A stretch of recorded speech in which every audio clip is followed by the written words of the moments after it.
अस्सलाम वालेकुम dear student. आज हम सेक्शन 82 ऑफ पीपीसी पढ़ेंगे। Act of a child under 7 years of age।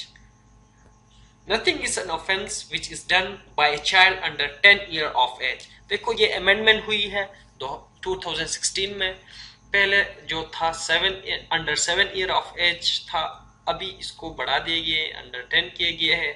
यहाँ कह रहा है कि सॉरी, कोई भी ऑफेंस यानी कोई भी ऑफेंस क्राइम नहीं है, या कोई भी एक्ट क्राइम नहीं है अगर किसी बच्चे ने की हो और उसकी उम्र 10 साल से कम हो, वो लायबल नहीं है।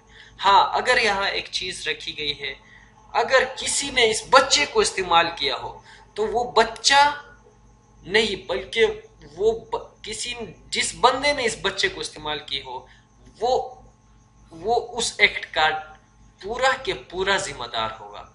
हाँ, act 83, act of a child above 7 and under 12 of immature understanding। Nothing is an offense which is done by a child above 10 years of age and under 14। ये भी अमेंडमेंट हुई है। पहले 7 से 12 था, अभी 10 से इसको 14 किया गया है। Who has not attained sufficient maturity of understanding to judge of the nature and consequences of his conduct on the occasion। देखिए यहाँ ये पूरा के पूरा क्वेश्चन ऑफ फैक्ट है।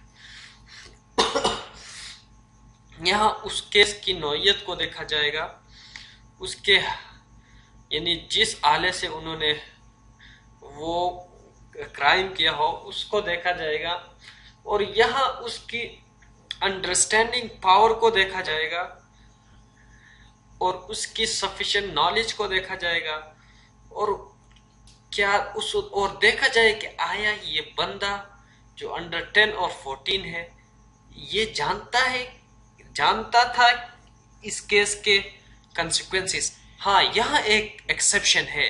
अगर किसी ने इस बच्चे को 83 और 82 में किसी ने इस बच्चे को इस्तेमाल की हो तो उस वक्त लाइबिलिटी उस बंदे पर होगी जिसने इन बच्चे को इस्तेमाल की हो।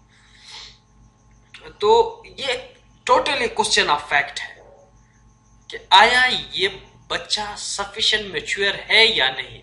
अगर मैच्योर हो और वो जानता हो उसकी कंसिक्वेंसेस, सब उसको पता हो, तब जाके आप उसे यानी उस पर लायबिलिटी आयद होगी और वो क्रिमिनल लायबल होगा और उसको सजा मिलेगी। तो उम्मीद करता हूँ आज का ये लेसन आपको समझ आ गया होगा। तो फिर मिलते हैं, चलते चलते बाय बाय।